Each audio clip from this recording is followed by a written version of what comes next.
Hola, hola, buenas noches.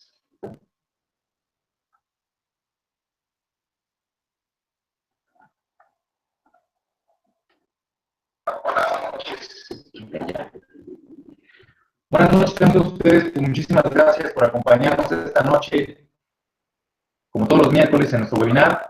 Estamos estrenando página, como pueden ver, estrenando herramienta. Y bueno, esto porque los seguidores del doctor Michel Villa pues desbordaron el cupo del webinar de la herramienta pasada. Entonces, bueno, pues esta es la oportunidad para precisamente dar la oportunidad a más médicos de que puedan conectarse. En este momento, pues voy a darle los controles al doctor.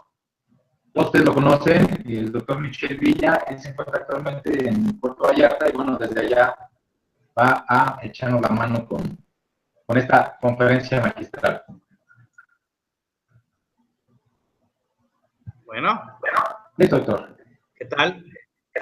Gracias. Bueno, vamos a empezar con la charla sobre qué es lo que tengo que saber sobre el diagnóstico en el hígado canino. Quisiera primero que me dijeran si es que ya estamos teniendo una transmisión de la pantalla, porque pues bueno, habíamos tenido por ahí unos pequeños detalles técnicos. Dejen nada más aquí checar. ¿Sí se ve bien? ¿Está todo bien? Sí, todo bien. Perfecto, muy bien. Bueno, entonces vamos a empezar con esta plática sobre qué es lo que tengo que saber sobre el diagnóstico del hígado canino. Vamos a enfocarnos solamente en perros, porque hay una diferencia, no son muchas, pero sí son sustanciales, respecto a la diferencia entre el hígado de gato y el hígado del perro. Entonces, vamos a empezar. Normalmente cuando estamos hablando de el hígado, nos imaginamos a esto, un proceso crónico, un proceso donde nosotros tenemos a un perro que es flaco, a un perro que viene con quizás diarrea crónica, quizás vómito recidivante crónico, obviamente, y pues bueno, tenemos una serie de inconvenientes. Quizás macroscópicamente nos estamos imaginando esto, que son hígados deformes, perdón, hígados con masas, hígados pequeños, hígados duros, hígados deformes. Doctor. Sí, dígame. Con masas, hígados pequeños, hígados duros. Doctor. Sí, dígame. Ok, fíjate que se está escuchando doble.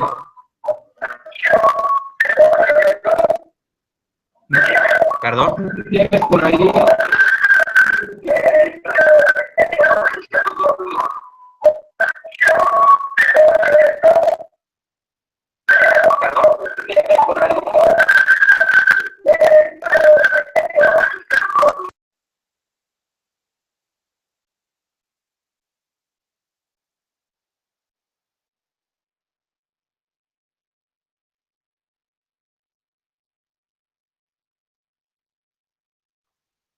Perdón, Doc, te comentaba, ¿tienes por ahí algún celular conectado, aparte de la máquina?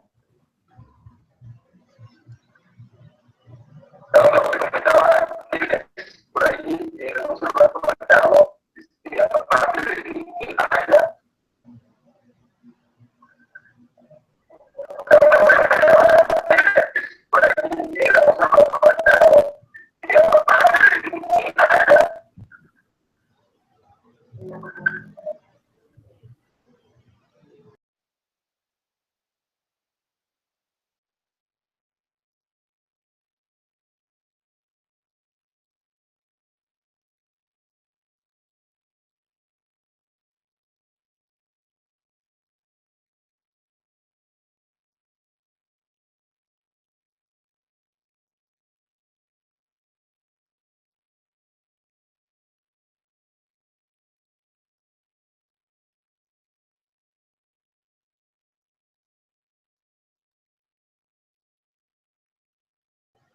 A ver, ¿ahora sí me escuchan bien?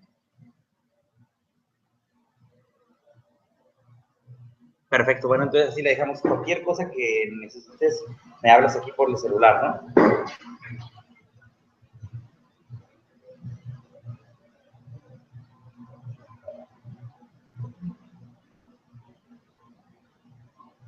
Ah, ya escucho, se escucha doble.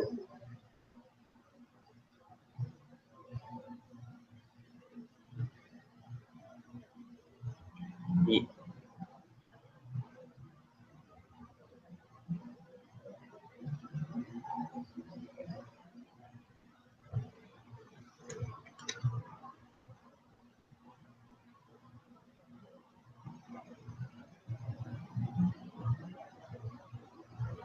¿qué hago?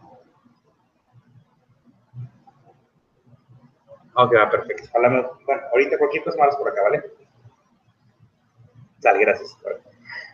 Disculpen estos inconvenientes técnicos, pero bueno, como se estrenó plataforma, entonces pues se tiene ese tipo de detalles. Bueno, entonces regresemos acá, donde podemos nosotros encontrar, como vemos aquí, un hígado con una situación hiperecoica, sonográficamente, y así nos podemos ir radiográficamente, charalá, charalá, pero eso no es lo que ahorita nos interesa. Lo que realmente nos interesa es, permíteme un segundito. Ya está. Acá está. Entonces, ahí va. Perdón. Entonces, lo que realmente nos va a estar interesando, mis estimados doctores, es entender qué es lo que vamos a estar viendo nosotros respecto a lo que es el hígado. Nosotros vemos en esta imagen cómo está el hígado compuesto. En la imagen del lado izquierdo es una imagen donde se inyectó resina y se alcanza a ver todas las partes blancas, es donde va la sangre, lo que venían siendo los sinusoides hepáticos. La BC es la vena central, BP es vena porta. Entonces, aquí nosotros tenemos cómo es la irrigación. Si te das cuenta, la mayor parte del hígado es sangre. Los espacios negros es el espacio donde correspondería a los hepatocitos. Y del lado derecho tenemos el modo esquemático. Pero yo quiero que nos imaginemos en esto. Donde nosotros tenemos la BC, que es la vena central, vamos a encontrar nosotros una mayor cantidad de AST. Es una cosa importante tenerlo en cuenta. Lo que es la vena, en este caso los hepatocitos perivenulares alrededor de la vena porta o periportales, nosotros vamos a encontrar lo que viene aquí marcado en rojo, una mayor concentración citosólica de ALT. Y lo que está así como en rosita, puede ser que sea yo casi monocromático, pero lo de ver rosita o fuchsita, ahí, bueno, se va a ver una mezcla, ¿no? Entonces, ¿por qué es importante esto? Porque cuando nosotros tengamos enfermedades donde tengamos un impacto tóxico sobre los hepatocitos que vengan desde la vena porta, es decir, que provengan del vaso, que provengan del páncreas, o bien que provengan desde el intestino. Vamos a ver que hubo un aumento de la ALT más que de la AST, aunque ambas obviamente se van a empezar a expresar, pero lo vamos a ver conforme vaya la plática. Entonces tenemos la zona periportal, la intermedia y la perivenular. ¿Sale? Recuerda, periportal vamos a tener un mayor incremento de ALT, perivenular de AST.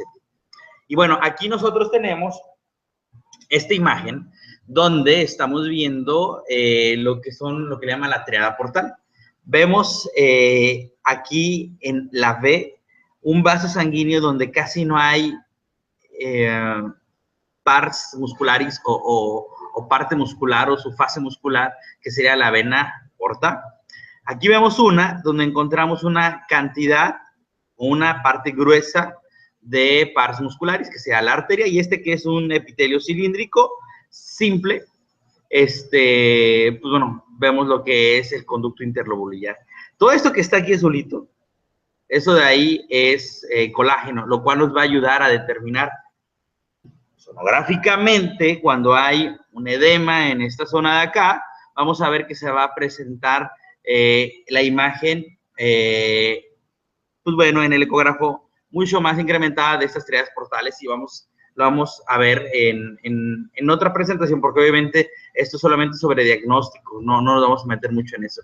Quiero que veamos esta imagen, luego ya nos vamos a meter a lo que es la clínica, que en lo particular me parece muy importante. ¿Por qué razón?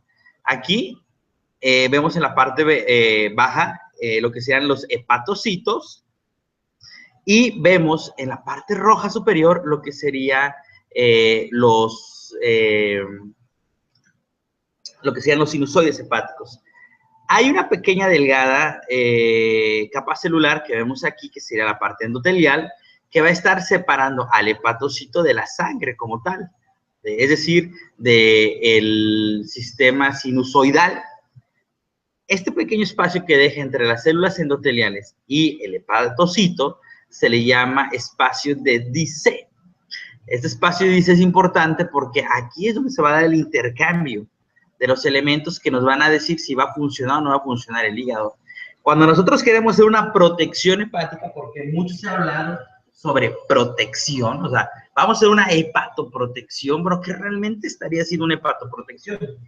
A veces nosotros podemos decir hay una hepatoprotección cuando hay un déficit y estamos suplementando. Esa puede ser una opción, como cuando ocurre con el complejo B, por ejemplo. Pero que tú digas, ¿va a haber una protección per se? Eso no ocurriría mucho. ¿Qué drogas de las que comúnmente utilizamos? Por ejemplo, lo que es el Legalón o el Siliprotec, que sería la versión de veterinaria. Pues bueno, la silimarina estaría, tanto del Legalón como del Siliprotec, que es lo mismo, estaríamos nosotros ahí aportando antioxidantes. Eso es lo que hace la silimarina, es un antioxidante. ¿Y en qué opciones lo vamos a utilizar?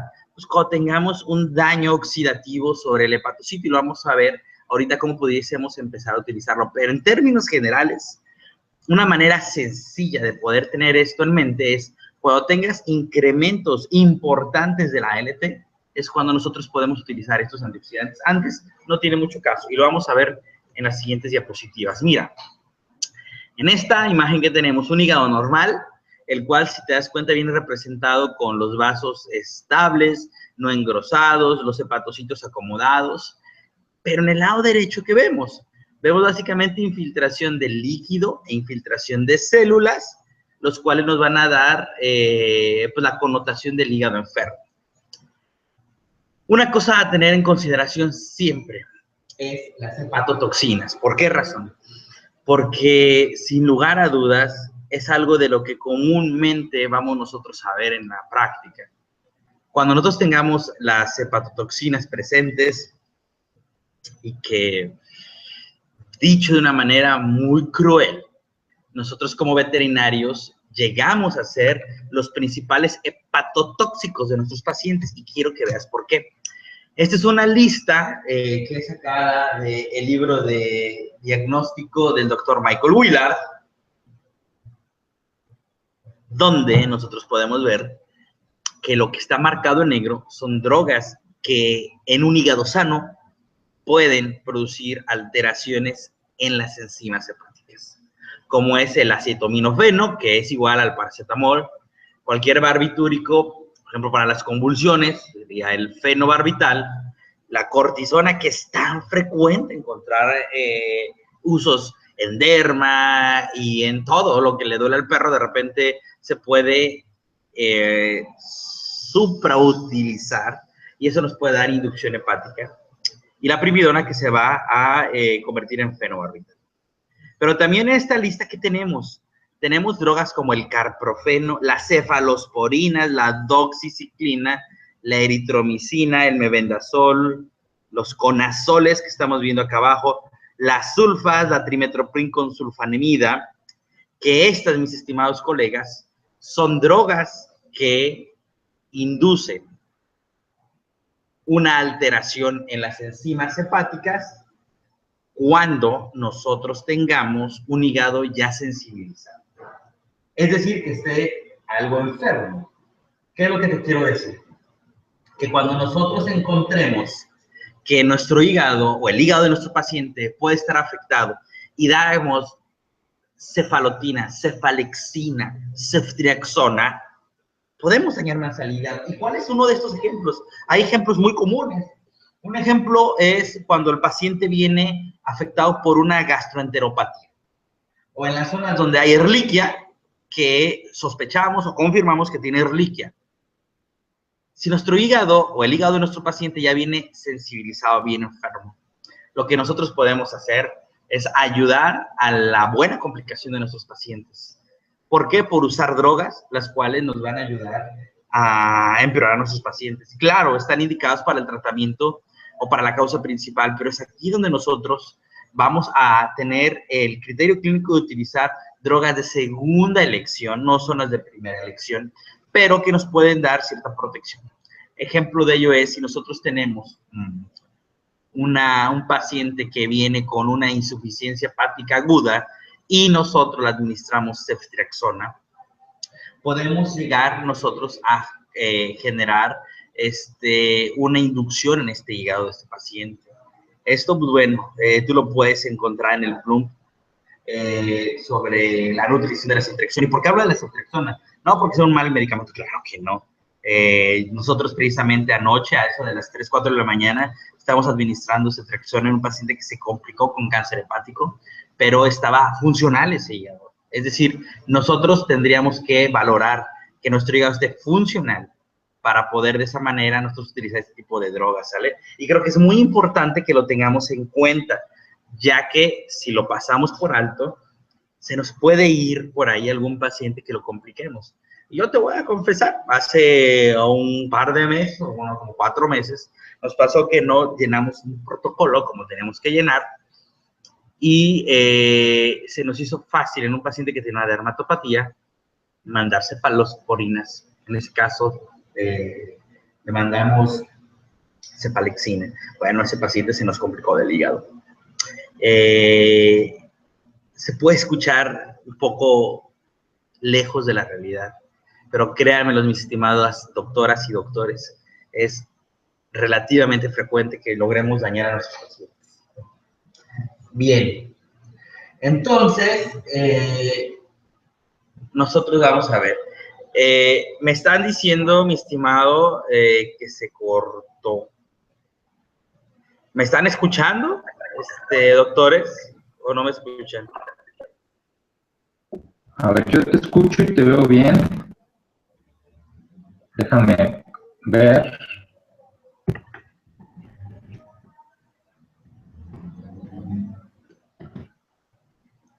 Bueno, auditorio. Vamos entonces a continuar. Vamos a hablar de las consideraciones pruebas. Ay, dicen que no se escucha nada. Dice que dan los hepatotóxicos. A ver. Permítame un segundo.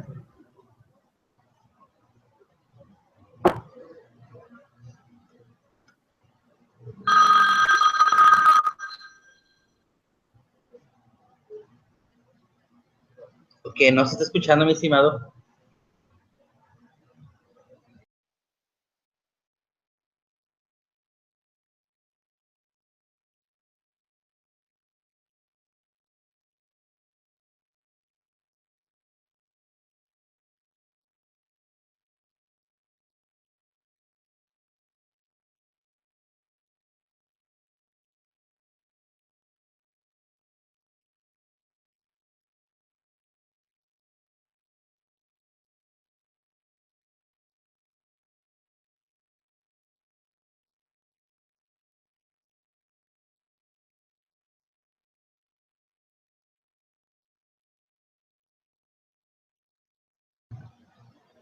Bueno, pues continuemos. Entonces, para poder nosotros estar estudiando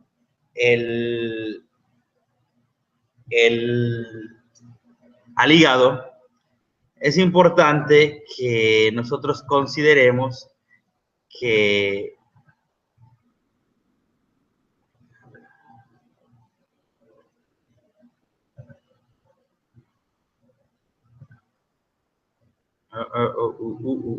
ahí se acaba de tener aplicación. Solar, válgame Dios.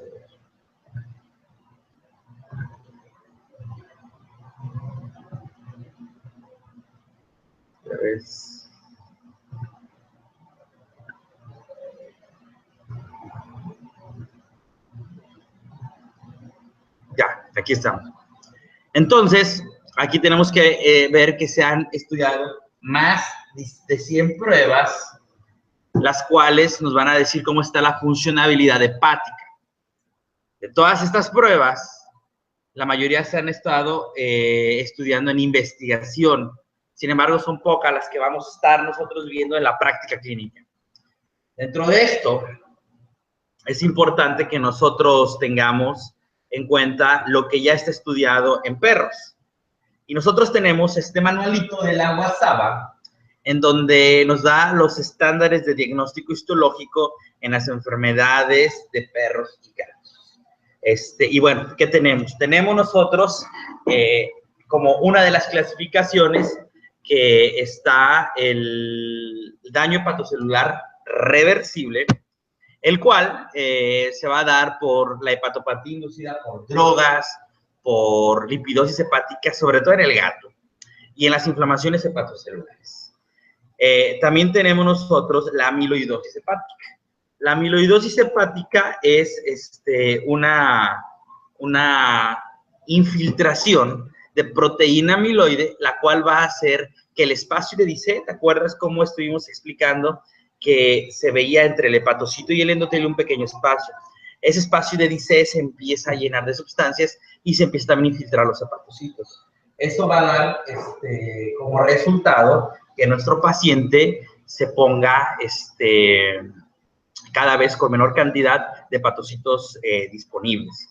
Entonces, esta es una enfermedad degenerativa, la cual el tratamiento básicamente es una inmunosupresión. Luego tenemos la muerte hepatocelular.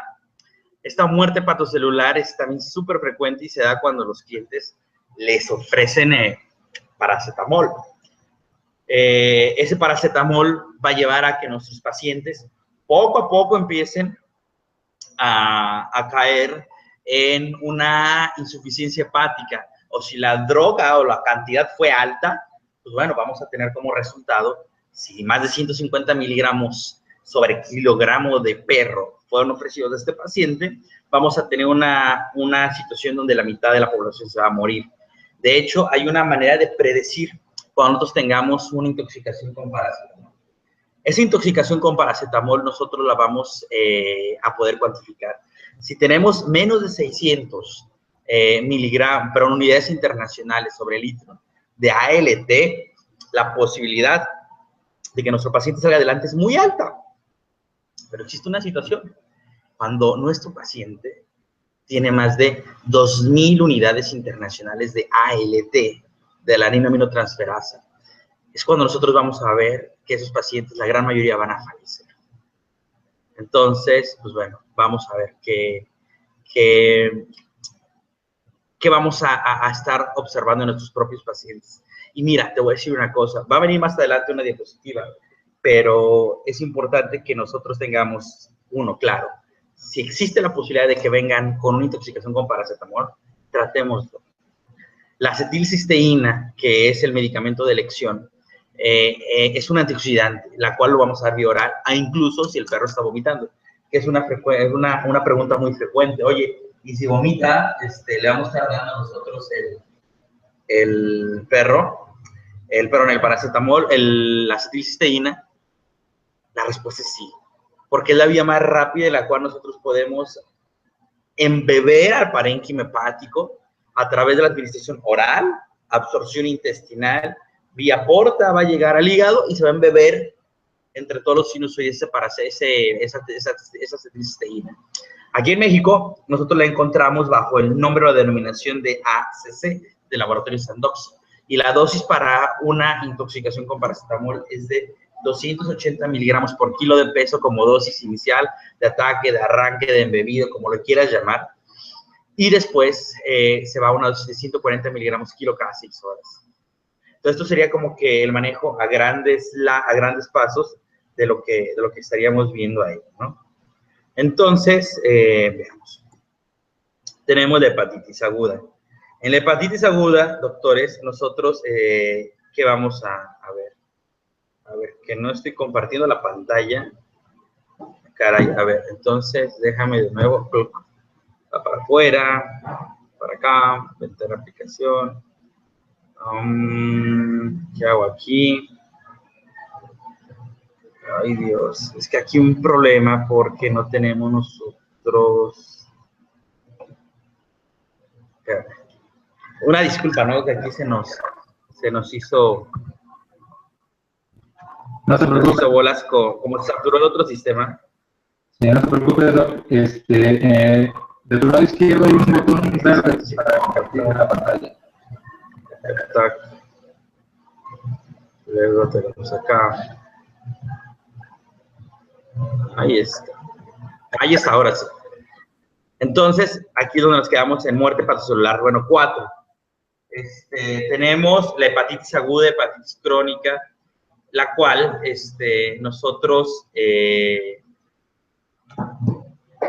nosotros vamos a tener una secuenciación de una hepatitis aguda que en perros se ha demostrado que el adenovirus tipo 1 es el que inicia esto. Se va a hacer la etapa crónica y de ahí va a caer en cirrosis. Entonces, no porque el perro haya sobrevivido, y esto es una cosa muy común, ¿sabes? No porque el perro haya sobrevivido a ese adenovirus tipo 1 y que como en la actualidad nos decían, bueno, en la antigüedad nos decían, oiga, cuando tenga el perro el ojo azul, se le puede hacer el otro ojo azul, y eso nos va a dar como resultado que nuestro paciente esté saliendo de una etapa de una infección por adenovirus. No, mis estimados doctores, porque esos pacientes son los que nos van a poder caer en una situación crónica y eso nos va a dar como resultado la muerte a largo plazo. De hecho, es mucho más, la estadística nos dice que caen en mayor mortalidad los pacientes que tienden a tener una infección crónica de adenovirus tipo 1 que aquellos que la tuvieron de forma aguda, porque muchos pacientes de forma aguda sobreviven sin o a pesar del tratamiento médico. Tenemos abscesos hepáticos y granulomas. Ultrasonografía y hemograma nos pueden ayudar en este tipo de casos. Enfermedades de almacenamiento metabólico, los cuales no son tan frecuentes, pero que se ha estudiado bastante en humanos y otra parte en animales, no es tanto. Y condiciones misceláneas, ¿no?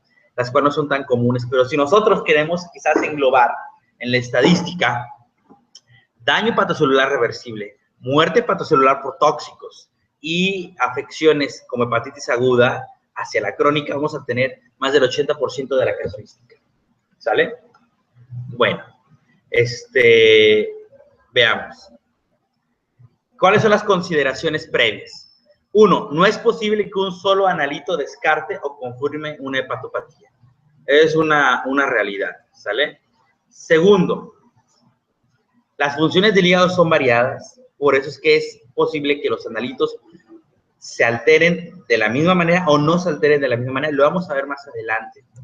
Y una cosa que es cierto es que nuestros pacientes deben de tener una reserva metabólica amplia para que así incluso haya habido una importante afección sobre nuestro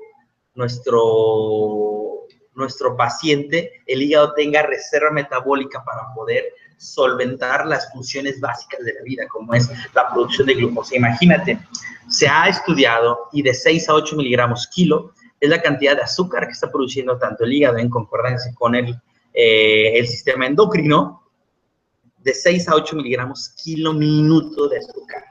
Imagínate si llegase el hígado a tener una insuficiencia hepática fulminante. Dios, no soporta la vida. Por eso es que debe tener una amplia reserva metabólica. Y porque tiene una amplia reserva metabólica, a veces no le hacemos caso y nosotros mismos podemos llevar al empeoramiento de nuestros pacientes. Luego, tenemos el trastorno funcional del hígado, que puede presentarse antes de una alteración histopatológica o viceversa. Es por eso que es importante hacer la situación repetida de los análisis. Bueno, ahora, ¿qué tenemos? Ahora nosotros tenemos aquí la anamnesis y la historia clínica. Tenemos pacientes que vienen con depresión, vómito, diarrea. Aquí tú lo estás viendo, signos neurológicos, etcétera. Aquí, doctores, creo que viene un punto importante. No porque el paciente sea un paciente hepatópata quiere decir que tengamos que hacer una restricción de proteínas. Y eso es una situación que se ha venido manifestando durante mucho tiempo en nuestro medio, en toda América Latina. Es decir, cuando nosotros tengamos un paciente que lamentablemente presente una falla en su hígado y su albúmina venga en pique, lo peor que podemos hacerle a ese paciente es restringirle las proteínas. Como por ejemplo, pacientes que son crónicamente enfermos del riñón y que nosotros restringimos las proteínas, cuando a veces vienen con albúmina de 1.5 gramos sobre litro o 15 miligramos sobre decilitro, o sea, bajísima. Es ahí donde nuestro criterio y lo que nos da la información actual nos va a ayudar a hacer una terapéutica enfocada. Entonces recordemos, no porque el paciente tenga signos neurológicos quiere decir que sea hepatópata, ni no todos los pacientes hepatópatas van a tener signos neurológicos que cuando se presentan es una de las primeras indicaciones para poder hacer la restricción de las proteínas. ¿Sale? Ahora, para iniciar, ¿qué vamos a pensar? ¿Cómo está la síntesis hepática? ¿Hay o no daño estructural hepático? Y otra, ¿hay obstrucción al flujo biliar? Para eso nosotros vamos a responder 3 preguntas básicas. Es, ¿cómo están las pruebas generales, o tamiz, que les llamamos? Y de nos vamos a ir a las pruebas de función y de estructura hepática. Nosotros tenemos la citometría hemática, biometría hemática, cuadro hemático, como le querramos llamar. Tenemos unas pruebas de coagulación y tenemos el examen general de orina como pruebas generales. Y por decir pruebas de coagulación, quiero, doctoras y doctores, que por favor, ahorita no se vayan a empezar a pensar que estos vamos a tener que mandarlo al laboratorio. Claro, lo tenemos que mandar, pero podemos hacer algo en consultorio que no va a ser definitivo, pero que nos va a ser propositivo, que es una cosa importante. Bien, hablando de la citometría hemática, ¿qué es lo común? Que haya anemia. Pero una anemia de leve a moderada, o sea, cuando menos hablando con amigos, viendo artículos y encontrando también una casuística más o menos importante de pacientes hepatópatas, yo te puedo decir que encontrar un paciente con una anemia secundaria a una hepatopatía, es poco probable que le encuentres menor de 25%, de hematocrito hablando. Entonces, quiere decir que nunca vamos a encontrar una anemia grave en un paciente hepatópata. Pero fíjate bien, anemia, ¿eh? Podemos tener nosotros un leucogramo inflamatorio, ¿sí? Y también nosotros podemos tener una trombocitopenia moderada. Trombocitopenia moderada con ligera anemia. ¿A qué te recuerda? Sobre todo si tú estás en una zona donde hay Ehrlichia. ¿A poco no se te figura Ehrlichia? ¿Eh? Es relativamente, si te das cuenta, similar. Entonces, tengamos en cuenta que no porque esté ligeramente anémico ni trombocitopénico, nosotros vamos a empezar a pensar que es Ehrlichia. ¿Sale? Ahora, ¿qué otra cosa nos pueden reportar? Acantocitos. Nos pueden reportar también codocitos y nos pueden reportar microcitos.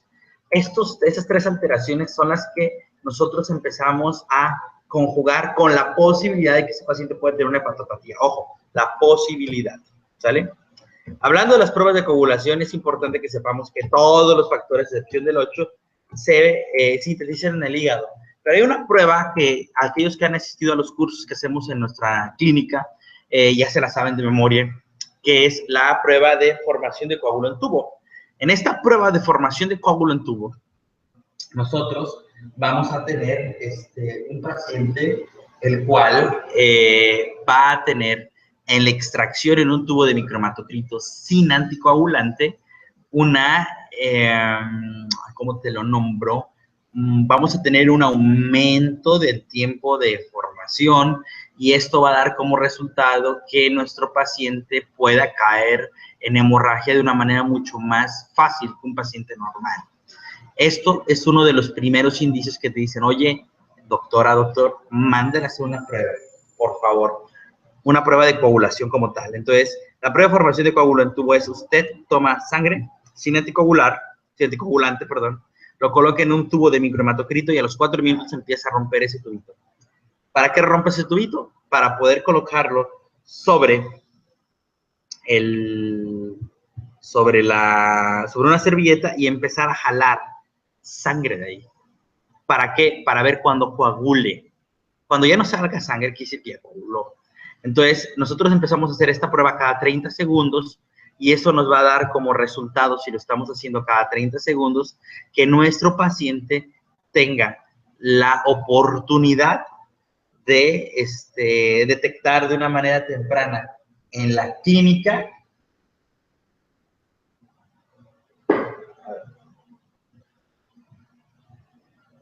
A ver.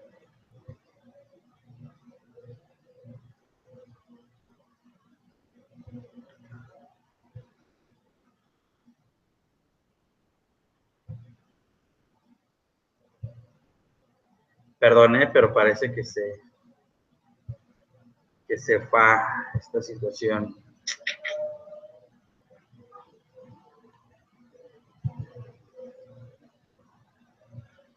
Yo les ofrezco una disculpa de parte de la empresa Skenda porque esto pues ha salido de nuestro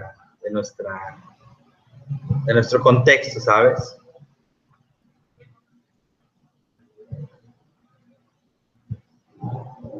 Ya. Listo, ahí está. Entonces, como les había comentado, tenemos al paciente con anemia, con una trombocitopenia moderada, y también tenemos a nuestro paciente con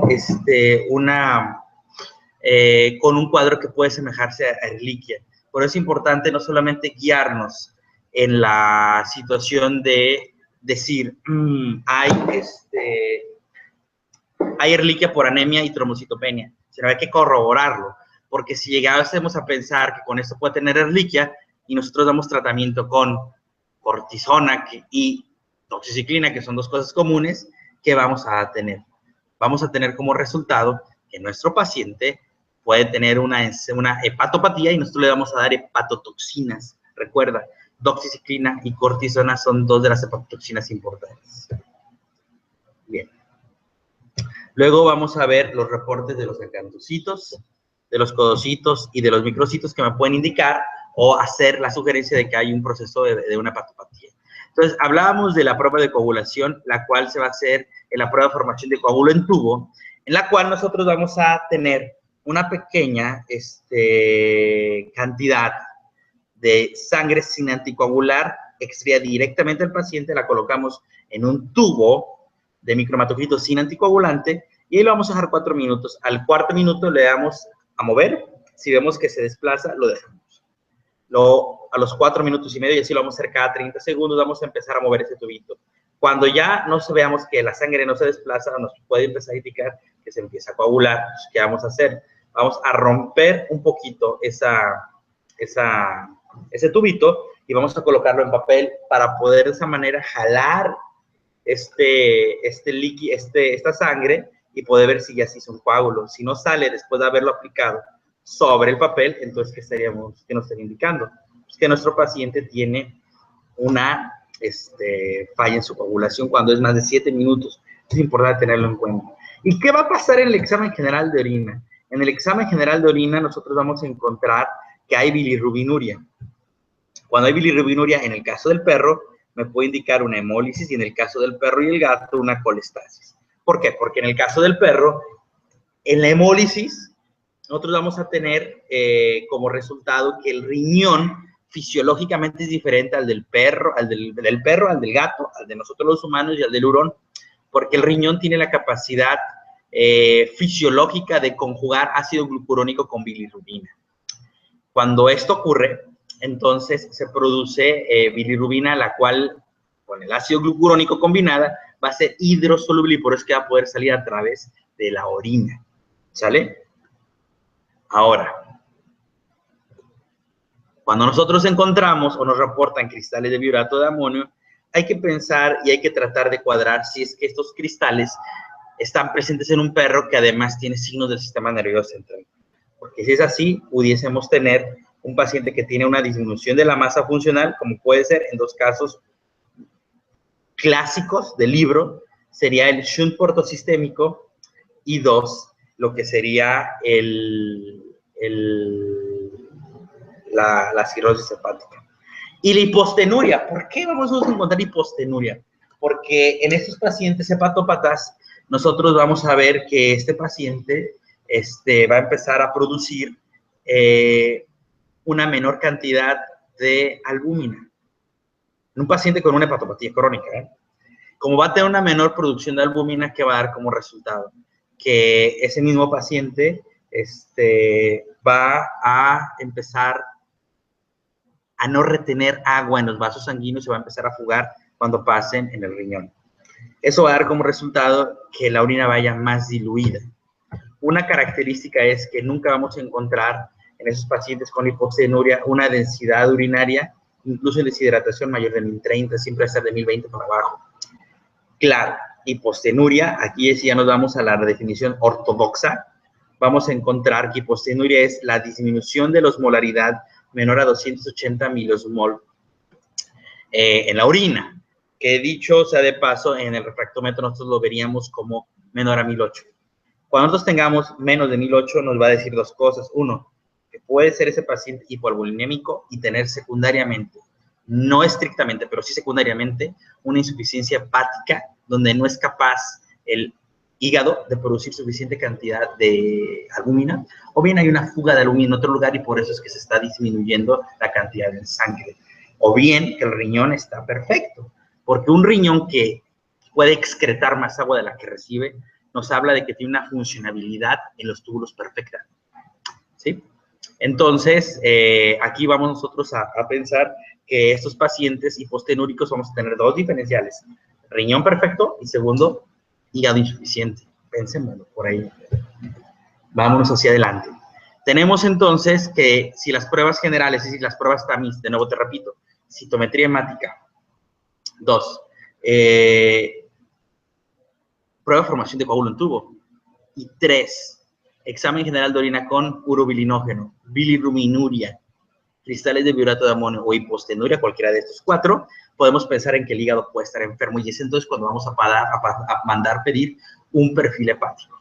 Vamos a ver lo básico de este perfil hepático. Lo primero que nosotros vamos a encontrar es que vamos a definir estas pruebas hepatocelulares. Y esas pruebas hepatocelulares, en muchas ocasiones, se toman las pruebas de estructura hepática como funcionales, los cuales vamos a ver que no es cierto. Entonces nosotros tenemos esta tablita, y fíjate bien lo que dice.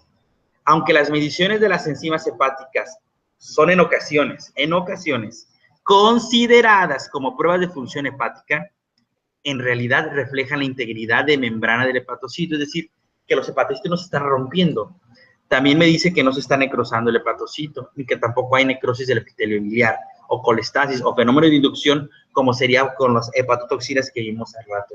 Más nunca estas enzimas hepáticas van a tener la capacidad de poder definir si este paciente está enfermo o no del hígado, es decir, si la función hepática está alterada. Mira, me voy a regresar, ve, estas son las enzimas hepáticas. Si te das cuenta, arriba está la LT y al centro está la AST, que son las principales que vamos a tratar de ver. Fíjate, estos son escritos de la doctora Sharon Center, que dio allá hace unos años en la Universidad de Cornell, pero creo yo que tienden a reflejar la realidad. Dice, en la población general es mucho más frecuente un aumento de la actividad enzimática hepática que el de la prevalencia de la enfermedad hepática. Esto se relaciona con la influencia de trastornos sistémicos hacia el hígado, teniendo una posición centinela, es decir, está en medio entre la sangre y el tracto digestivo, dícese páncreas, intestino y el vaso también. Y el resto del organismo, el hígado tiene una amplia exposición a toxinas exógenas, fármacos, endotoxinas y agentes infecciosos. Como consecuencia, un amplio espectro de trastornos no hepáticos puede influir en la actividad enzimática del hígado. Ve aquí, nosotros tenemos en esta gráfica que en pacientes donde se sospechaba inicialmente de enfermedad hepática, 2 de cada 10, como si fueran whiskas, 2 de cada 10 de estos pacientes no van a tener aumento de la actividad enzimática hepática. Por lo tanto, vamos nosotros a adosarnos o a pegarnos a esto, que sería lo que nos dice la doctora Sharon Sentinel, que es una de los consensos mundiales de patología. Si nosotros tenemos un ligero incremento de la ALT o de la AST, no vamos a tomar medidas terapéuticas o diagnósticas más profundas. Cuando tenemos un moderado, que es de 5 a 10 veces superior al rango, o más de 10 veces el superior, es cuando ya vamos a tener una penetración de nuestro pensamiento en saber dónde y hasta dónde llega esta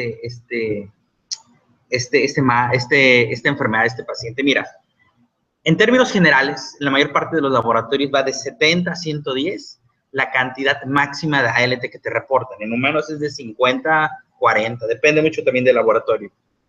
Entonces, si nosotros tenemos que nuestro laboratorio nos reporta 70 como incremento máximo de la ALT, entonces si nos damos a esta regla, 7 por 5, 35, de 350 unidades internacionales para abajo, tomando en cuenta 70, no lo vamos a considerar como anormal. Aquí es donde viene un punto importante, porque nosotros podemos decir, bueno, es que está el doble, el triple de elevada la ALT. Está mal el hígado, y no está mal. Lo que está mal es la interpretación. Podemos nosotros tener, digo, hasta 5 veces en un paciente que tiene una deshidratación grave, tú le puedes medir la ALT, va a estar elevada porque tiene una hipoxia hepática, y por eso fue que se elevó, se destruyeron algunos hepatocitos y se elevó la ALT, pero no quiere que esté enfermo ese hígado. Está dañado, más no enfermo. ¿Sí? Bien. Recordemos, cuando no nos acordemos, que la ALT, sobre todo, va a ser una enzima, la cual va a tener una formación o una situación de importancia en la gluconeogénesis y en la formación de la urea. Quiero que veas, esta es una comparativa tisular que se hizo en el perro, ya es vieja, la referencia del 71, pero es cuando se estaban haciendo los estudios en el hígado del perro. Y quiero que veas lo siguiente, la comparativa entre la ALT y la AST. ¿Qué vemos? Lo que está rayadito es ALT. ¿Dónde hay más ALT? En el hígado. ¿Y AST dónde hay más? En el músculo estriado, en el hígado y en el corazón. Entonces, cuando nosotros tengamos incremento de la ALT es porque el hígado va a estar mal. Y si es de la AST, si en la ALT, me va a decir que el corazón puede estar mal o que el músculo puede estar mal. ¿Sale? Ve esto de aquí. ¿Cómo está dentro del hepatocito del perro? ¿Sale? ¿Cómo va a estar? Y aquí viene la referencia. Actividad enzimática en el perro. Este es del 81. ¿Dónde va a haber más ALT? En el citosol, la fracción soluble. Entonces quiere decir que cuando se rompe la membrana plasmática del hepatocito, ¡pum!, sale ALT y por eso se nos eleva. Entonces recuerda, ALT elevada quiere decir que hay ruptura de la membrana celular en el perro. De nuevo regresemos aquí, tenemos este esquema que me encanta, donde nosotros vemos que si se rompe el hepatocito, de lo que estamos viendo aquí abajo, va a salir al espacio 16 y de ahí va a pasar hacia las fenestras del endotelio y ¡pum!, va a salir a la parte donde está el sinusoide hepático y se va a distribuir por toda la sangre. Y es lo que nosotros vamos a encontrar en la sangre, ¿sí? ¿Qué vamos a tener? Que el tiempo de vida media en el perro es bien amplio, de 13 a 17 días, promedio 15 días. ¿Esto cuando se publicó? Mira, en el 2005, realmente tampoco no es una referencia tan vieja como las otras. Pero, ¿qué es lo que nos está diciendo aquí? Que estos pacientes, en los cuales nosotros tenemos un incremento de la ALT, deberíamos esperarnos al menos 2 semanas para ver si aquí hay un descenso, una disminución, es decir, para nosotros poder corroborar que nuestro perro está mejorando con el tratamiento, no a los 3 días. Eso se da en los gatos, pero no en los perros. Y hoy estamos hablando solo y exclusivamente de perros, ¿sí? ¿Qué pasa si la ALT se mantiene arriba y no disminuye? Te dice 3 cosas, o que hay fibrosis hepática, que hay regeneración nodular, que es muy frecuente, que se esté confundiendo con lo que es una neoplasia, o que hay un shunt portosistémico adquirido al final, que esté en una etapa final. Por eso es importante estar checando la ALT y que esté caminando hacia el final, ¿sale? Tenemos en cuenta que la ALT puede ser inducida por corticoides, por barbitúricos, y también puede ser inducida por tetraciclinas, sulfonavidas y las neoplasias. Cuando nosotros tengamos un aumento de la ALT de 100 veces o más, piense que puede haber necrosis hepatocelular aguda y grave, es decir, que tengamos 7000 hacia arriba. ¿Qué pasa en la parte contraria? Cuando la ALT no empieza a bajar por una mejoría, sino por una complicación. Es decir, la ALT empieza a disminuir poco a poco, empieza a disminuir rápidamente, pero el perro se va peor. Pensemos en estos dos diferenciales que están definidos, microcistina y la aflatoxina. Cuando nosotros tengamos intoxicación con paracetamol o acetaminofén, que ya lo habíamos visto, vamos a llegar a esta tablita, que me va a decir, tenemos nosotros una ALT elevada, si se eleva más de 2000, aguas, porque la supervivencia va a ser mínima, ¿sí? Mínima. Ve, de 47 perros en este estudio, 5 solamente vivieron. Entonces es importante que tengamos en cuenta esto. Cuando es de 600 o menos no hay tanto problema. ¿Y qué pasa en los cachorros?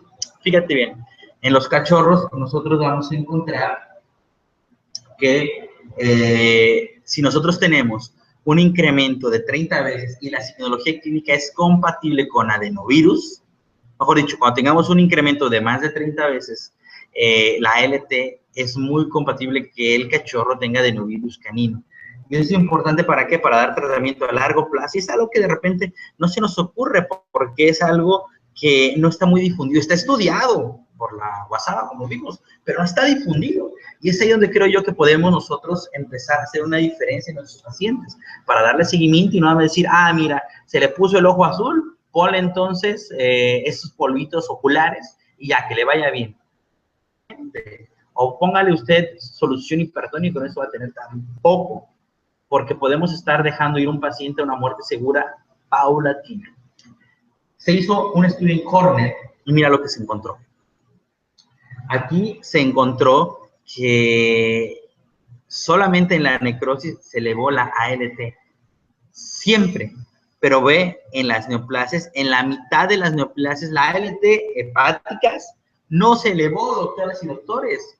¿Qué quiere decir esto? Que no necesariamente nuestros pacientes van a ser ecográficamente anormales y vamos a tener elevación de la ALT.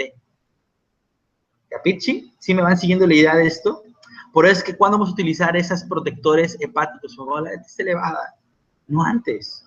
Sí, y que esté elevada más de 5 veces. Ve, congestión pasiva por insuficiencia cardíaca congestiva, a la mitad de la tabla, vamos a tener que más o menos el 30%, y así nos vamos. Veamos. ¿Cuándo va a subir la LT? Pues va a variar de acuerdo a las situaciones. Ve aquí, hepatitis tóxica de 2 a 40 veces, de 20 a 40, etcétera, etcétera, etcétera. Eso no vale, pero quiero que veas algo. 20 a 40, 20 a 80, de 2 a 40 veces. Si te das cuenta, la mayoría de las afecciones son alta la cantidad de elevación, no 2 o 3 veces, ¿sí? Pero tú puedes decir, es que dice 2, sí, pero es la menor cantidad de veces que se está expresado de esa manera. Generalmente es de 5 a más veces cuando nosotros podemos encontrar esta elevación de la ALT, ¿sale? La alta sensibilidad de la ALT en algunos trastornos no se asocia con una alta especificidad a la hora de distinguir clínicamente una enfermedad hepática importante o anomalías histológicas específicas, o para identificar perros con disfunción hepática. Por eso hay que hacer todos los paneles. Quiero hablar un poquito de la AST. La AST tiene varias isoenzimas citosólicas. ¿Dónde se encuentran? Se encuentran en el músculo cardíaco y en el músculo esquelético, las principales. ¿Para qué sirve la AST? Para producir ácidos biliares, mis estimadas doctoras y doctores.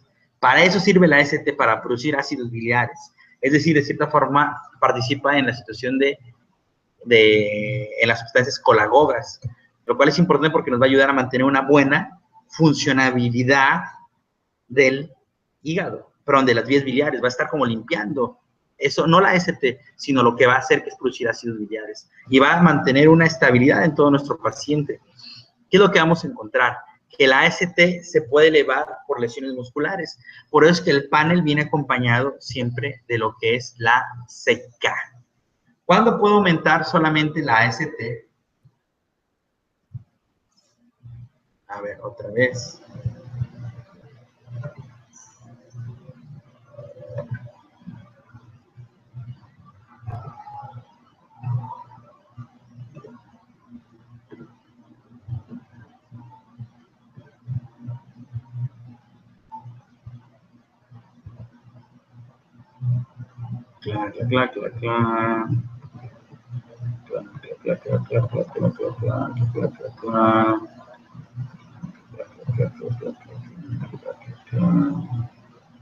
Vamos, vamos, vamos.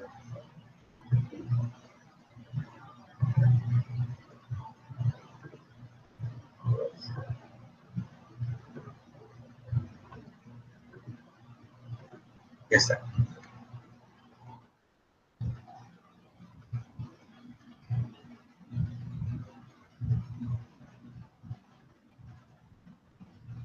¿Cuándo es cuando vamos a encontrar un aumento de la AST?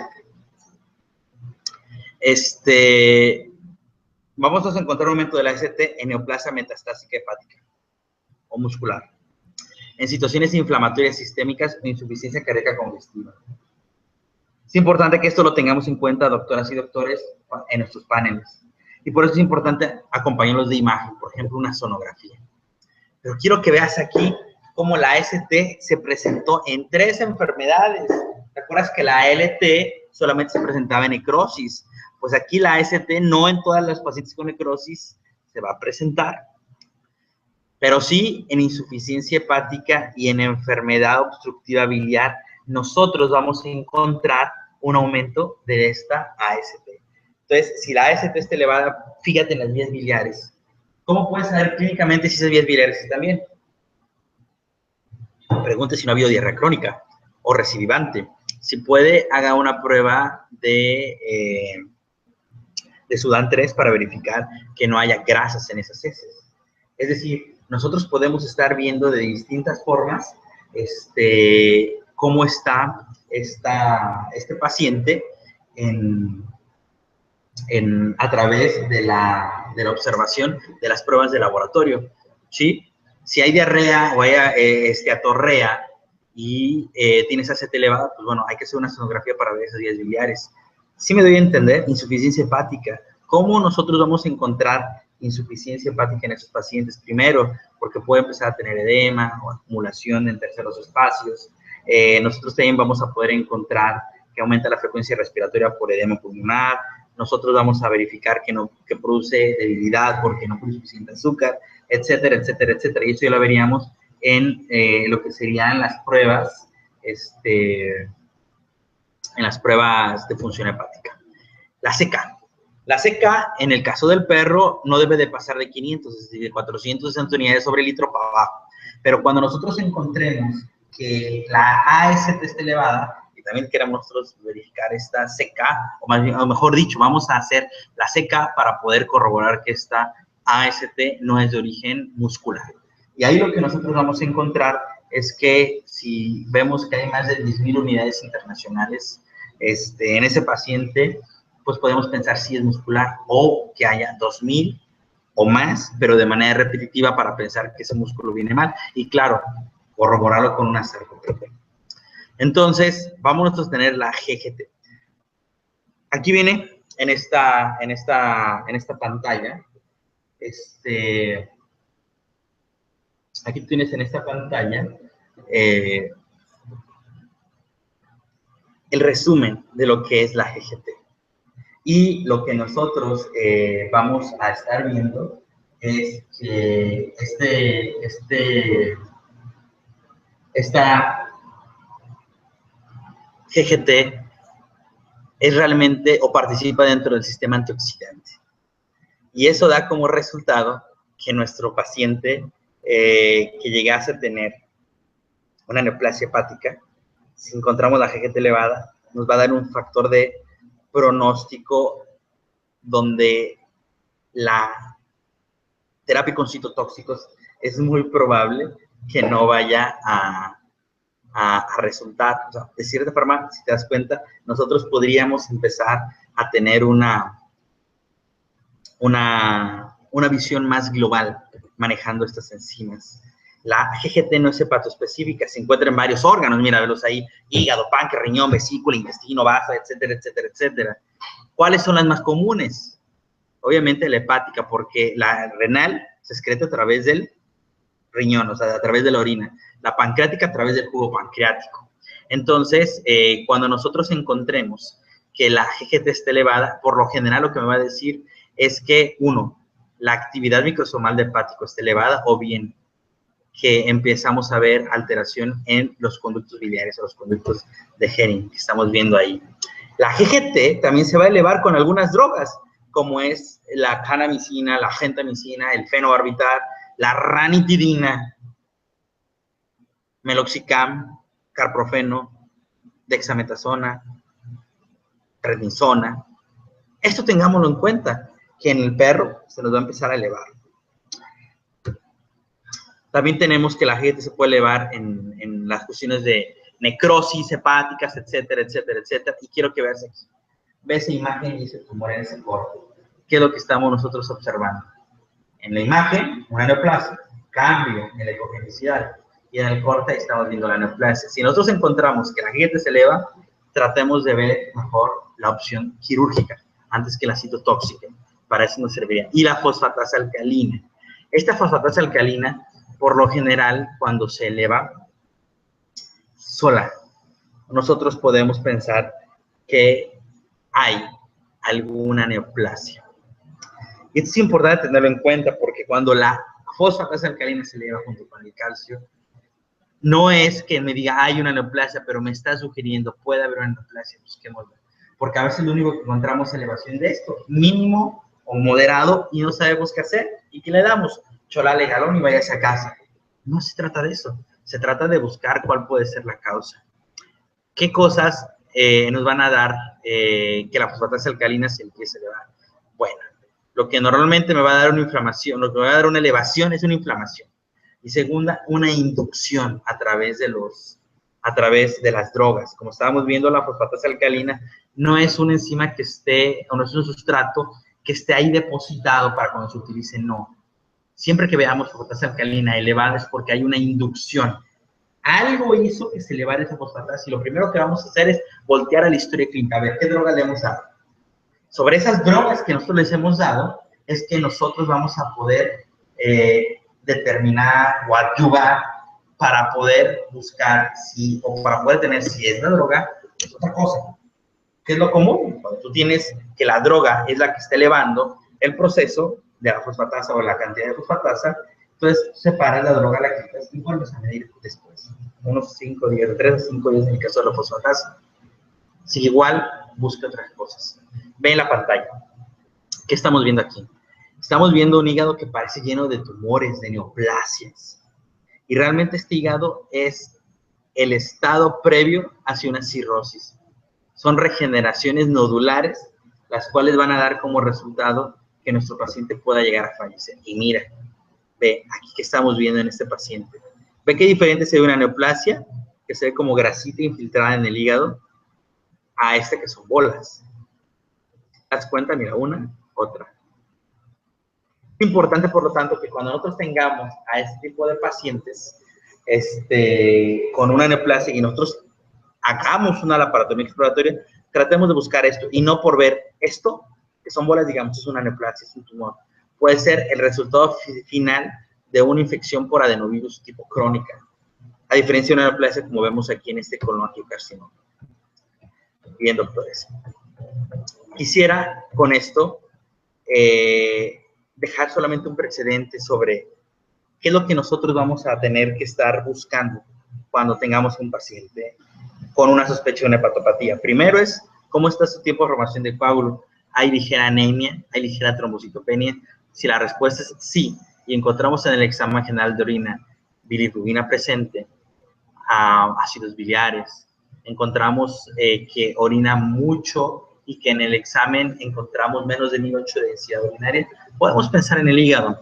Si nuestro patólogo clínico, donde mandamos el hemograma, nos reporta cantocitos, microcitos, o nos está reportado también codocitos, pensemos en una hepatopatía. Yo quisiera saber si es que existe alguna pregunta, no sé, mis estimados amigos de Skenda, cómo podemos hacer para las preguntas y respuestas. Quiero resumirles algo. Cuando tengamos un paciente con la sospecha de una insuficiencia hepática y nosotros querramos saber si es que puede intervenir en una cirugía esta insuficiencia, hagamos la medición de colesterol, de albúmina y de bilirrubinas. Si la bilirrubina conjugada está disminuida, si la albúmina está disminuida y el colesterol está disminuido, pensemos que ese hígado puede no ser funcional. Y es momento donde podamos nosotros quizás elegir no hacer una intervención quirúrgica inmediata, sino habrá que hacer un manejo. Si la LT está elevada, realmente, doctores, yo les puedo decir una cosa, pueden operar sin riesgo. Durante muchos años, hemos operado así a los pacientes y realmente no hemos tenido problemas. ¿Por qué? Porque la LT es un marcador de estructura, más no de función. Es importante que lo tengamos en cuenta, ¿sí? Entonces, bueno, quiero yo invitarlos, mis estimados doctores, a que si ustedes están interesados en penetrar, ahondar, profundizar más a lo que es el área de gastroenterología y medicina interna, con mucho gusto en el núcleo donde nosotros trabajamos, en el núcleo médico, tenemos cursos mensuales o tenemos internados presenciales de un mes o de menos cantidad de tiempo. Eso es a gestión. Con respecto a que podamos tener una práctica sobre esto que estamos hablando. Que no solamente es que nos quedemos en el área o en la situación de decir, estamos haciendo el diagnóstico a través de conferencias web o estamos aprendiendo solamente a través de los cursos a distancia, sino que podamos verlo de manera práctica y podamos hacerlo. Entonces, pues bueno, con esto damos fin a esta introducción de la presentación de patología. Quisiera saber sus preguntas y bueno, para esto vamos a ver qué es lo que nos dicen en el chat.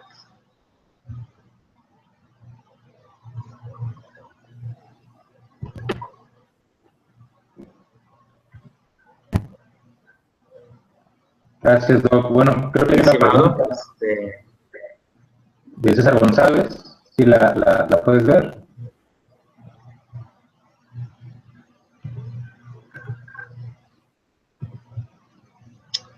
Mi estimado Israel, no sé si con esto podemos dar por terminada la presentación.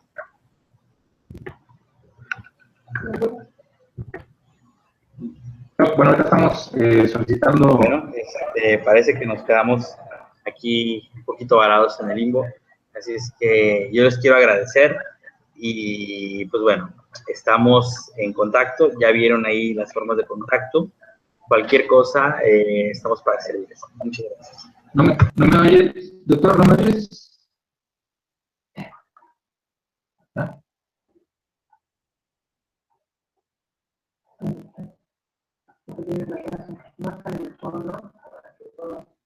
La vuelta, ¿no?